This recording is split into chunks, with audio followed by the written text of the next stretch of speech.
Our story begins during a dark period for the Israelites, who were oppressed by the Philistines for 40 years.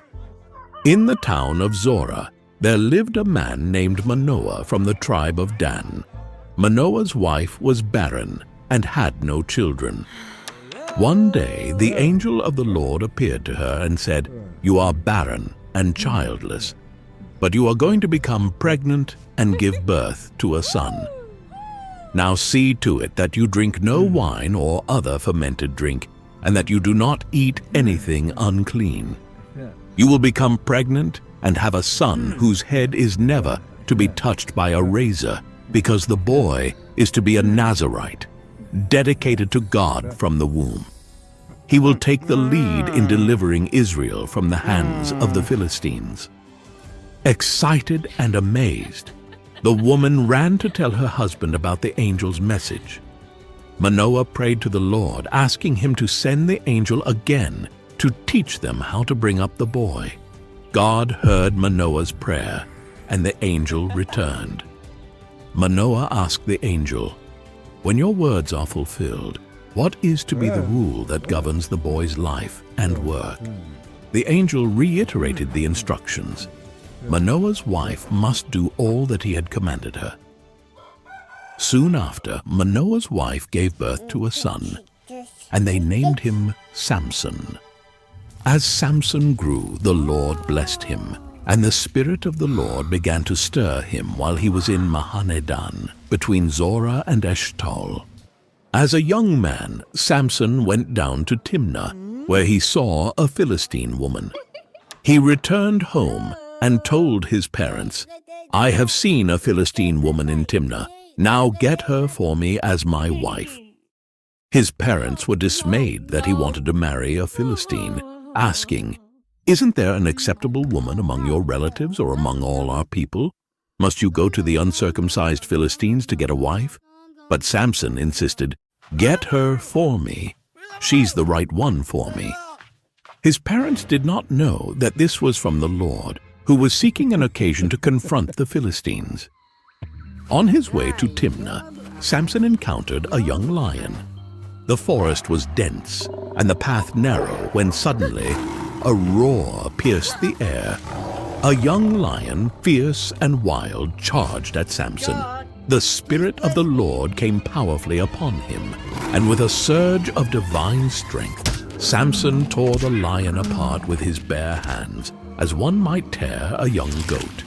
The carcass of the lion lay in pieces, a testament to Samson's incredible strength. But he told neither his father nor his mother what he had done. Later, when he returned to marry the woman, he turned aside to look at the lion's carcass. In it he saw a swarm of bees and some honey. He scooped out the honey with his hands and ate it as he went along. When he rejoined his parents, he gave them some, and they too ate it. But he did not tell them that he had taken the honey from the lion's carcass. At the wedding feast in Timnah, Samson proposed a riddle to his 30 Philistine companions. "Let me tell you a riddle," Samson said to them. "If you can give me the answer within the 7 days of the feast, I will give you 30 linen garments and 30 sets of clothes. If you can't tell me the answer, you must give me 30 linen garments and 30 sets of clothes." "Tell us your riddle," they said. "Let's hear it." He replied, "Out of the eater, something to eat. Out of the strong, something sweet." For 3 days they could not give the answer. On the 4th day, they said to Samson's wife, "Coax your husband into explaining the riddle for us, or we will burn you and your father's household to death. Did you invite us here to steal our property?" Then Samson's wife threw herself on him, sobbing, "You hate me. You don't really love me. You've given my people a riddle, but you haven't told me the answer." "I haven't even explained it to my father or mother," he replied. "So why should I explain it to you?" She cried the whole 7 days of the feast. So on the 7th day, he finally told her because she continued to press him. She in turn explained the riddle to her people. Before sunset on the 7th day, the men of the town said to him, "What is sweeter than honey? What is stronger than a lion?"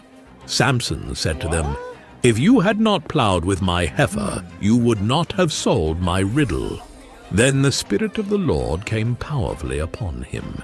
He went down to Ashkelon, struck down 30 of their men, stripped them of everything, and gave their clothes to those who had explained the riddle. Burning with anger, he returned to his father's home. And Samson's wife was given to one of his companions who had attended him at the feast. Later on, during the wheat harvest, Samson took a young goat and went to visit his wife. He said, "I'm going to my wife's room," but her father would not let him go in. "I was so sure you hated her," he said, "that I gave her to your companion. Isn't her younger sister more attractive? Take her instead."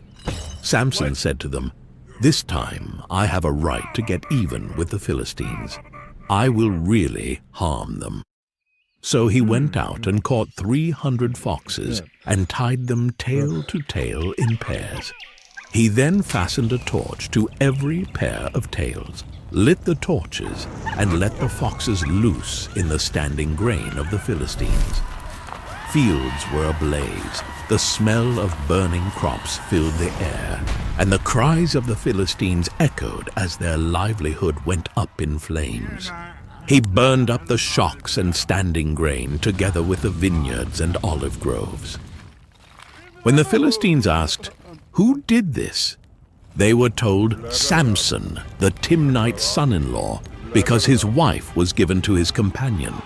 So the Philistines went up and burned her and her father's house down.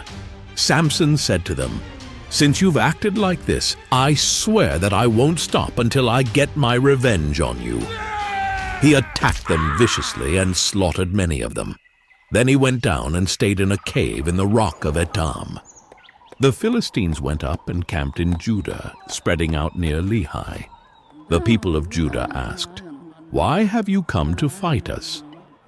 "We have come to take Samson prisoner," they answered, "to do to him as he did to us." Then 3,000 men from Judah went down to the cave in the rock of Etam and said to Samson, "Don't you realize that the Philistines are rulers over us?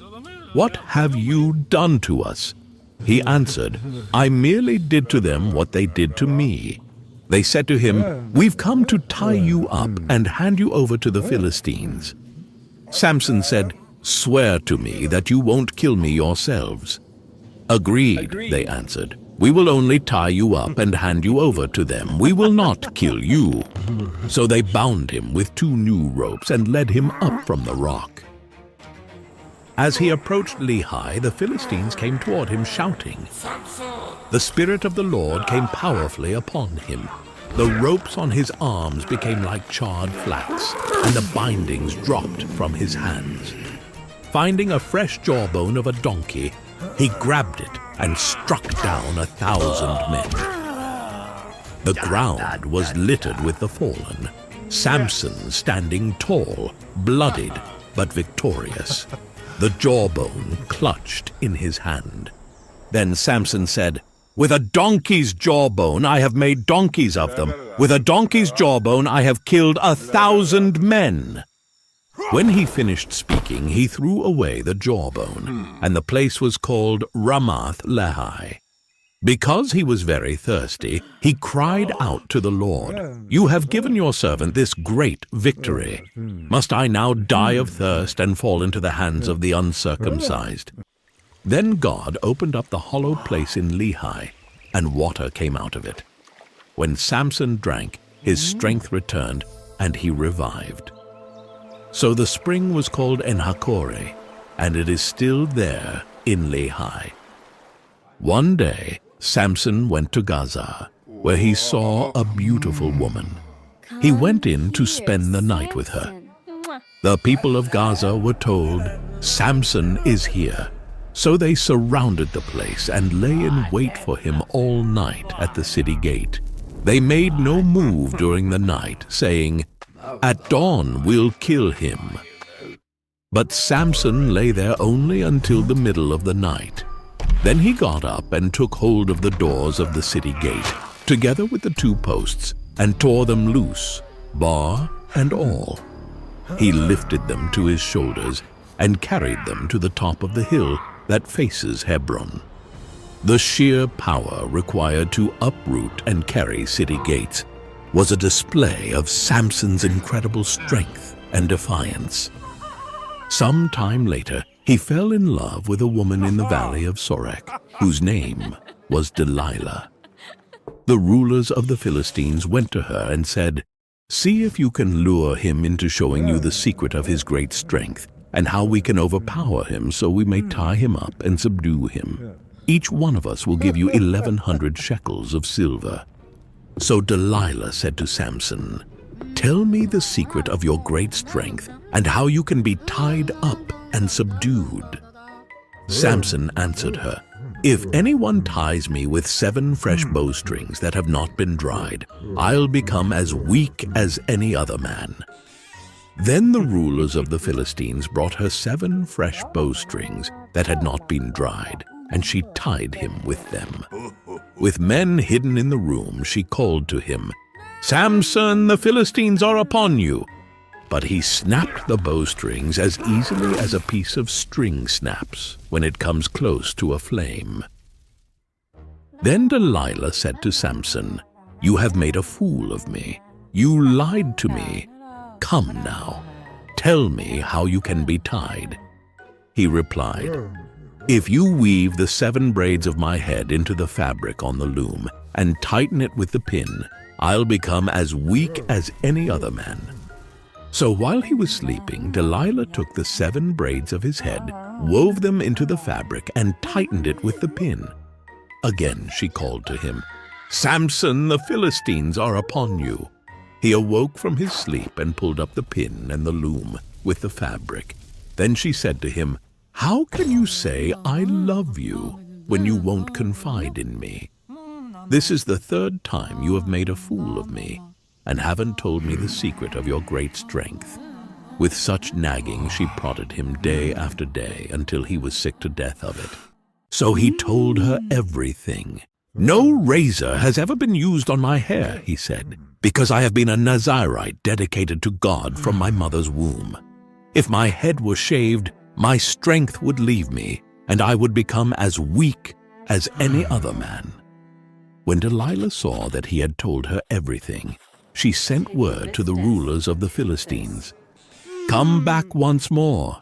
He has told me everything." So the rulers of the Philistines returned with the silver in their hands. After putting him to sleep on her lap, she called for someone to shave off the 7 braids of his hair, and so began to subdue him, and his strength left him. Then she called, "Samson, the Philistines are upon you." He awoke from his sleep and thought, "I'll go out as before and shake myself free." But he did not know that the Lord had left him. Then the Philistines seized him, gouged out his eyes, and took him down to Gaza. Binding him with bronze shackles, they set him to grinding grain in the prison. But the hair on his head began to grow again after it had been shaved. Now the rulers of the Philistines assembled to offer a great sacrifice to Dagon, their god, and to celebrate, saying, "Our God has delivered Samson, our enemy, into our hands." When the people saw him, they praised their God, saying, "Our God has delivered our enemy into our hands, the one who laid waste our land and multiplied our slain." While they were in high spirits, they shouted, "Bring out Samson to entertain us," and he performed for them. When they stood him among the pillars, Samson said to the servant who held his hand, "Put me where I can feel the pillars that support the temple, so that I may lean against them." Now the temple was crowded with men and women. All the rulers of the Philistines were there, and on the roof were about 3,000 men and women watching Samson perform. Then Samson prayed to the Lord, "Sovereign Lord, remember me. Please God, strengthen me just once more, and let me with one blow get revenge on the Philistines for my 2 eyes." Then Samson reached toward the 2 central pillars on which the temple stood, bracing himself against them, his right hand on the one and his left hand on the other. Samson said, "Let me die with the Philistines." Then he pushed with all his might, and down came the temple on the rulers and all the people in it. The ground shook, the walls crumbled, and the cries of the Philistines filled the air as the temple collapsed. Thus he killed many more when he died than while he lived. Then his brothers and his father's whole family went down to get him. They brought him back and buried him between Zorah and Eshtaol in the tomb of Manoah his father. He had led Israel 20 years. The life of Samson is a powerful reminder of how God can use even flawed individuals to accomplish his purposes.